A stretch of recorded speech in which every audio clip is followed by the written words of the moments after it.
Shalom Bapak Ibu Saudara, renungan hari ini Rabu 16 November 2022 terdapat di dalam Kisah Para Rasul 27 ayat 14 sampai 15 dengan judul Menghadapi Badai Kehidupan. Tetapi tidak berapa lama kemudian turunlah dari arah pulau itu angin badai yang disebut angin timur laut.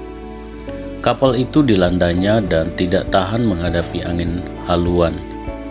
Karena itu kami menyerah saja dan membiarkan kapal kami terombang-ambing. Bahan bacaan Kisah Para Rasul 25-28. Badai adalah satu hal yang paling ditakutkan dalam perjalanan laut. Angin yang kencang memastikan ombak yang besar, sehingga bahkan ini berkaitan dengan hidup mati. Nahasnya, badai seringkali datang tanpa diduga. Bahkan dalam beberapa badai di negara maju dan superpower Amerika Serikat, walaupun dapat diprediksi, namun karena kekuatannya yang begitu besar sehingga tidak dapat ditanggulangi.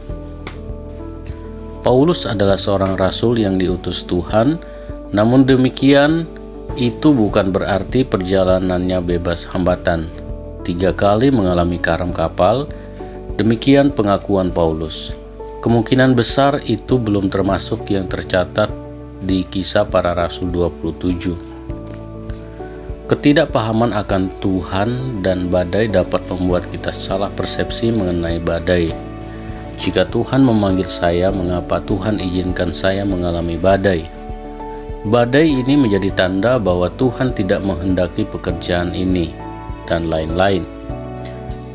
Sesungguhnya statement Tuhan bekerja dalam segala sesuatu bermakna dalam badai pun Tuhan berkarya. Apa saja manfaat badai yang tercatat di Alkitab? Yang pertama, Tuhan berdaulat dan dapat gunakan badai.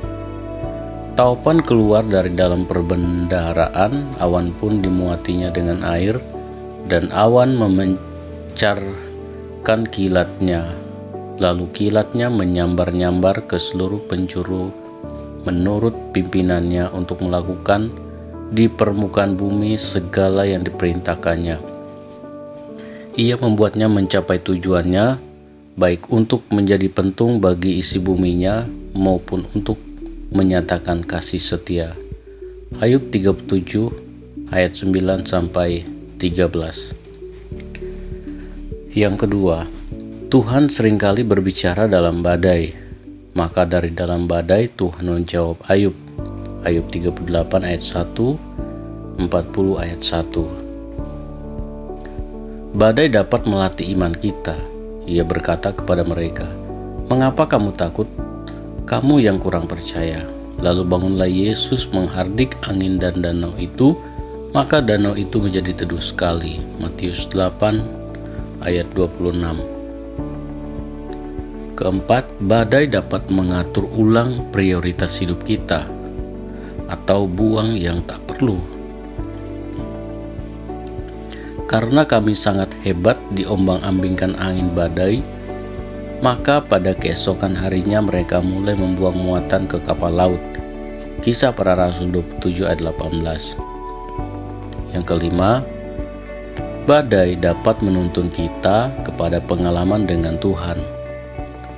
Ada orang-orang yang mengarungi laut dengan kapal-kapal. Ia berfirman, maka dibangkitkannya angin badai yang meninggikan gelombang-gelombangnya.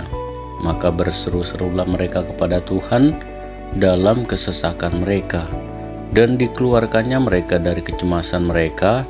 Dibuatnyalah badai itu diam, sehingga gelombang-gelombangnya tenang. Mereka bersukacita sebab semuanya reda, dan dituntunnya mereka ke pelabuhan kesukaan mereka. Mazmur 107 ayat 23 sampai 31. Refleksi hari ini. Apakah saudara sedang menghadapi badai saat-saat ini?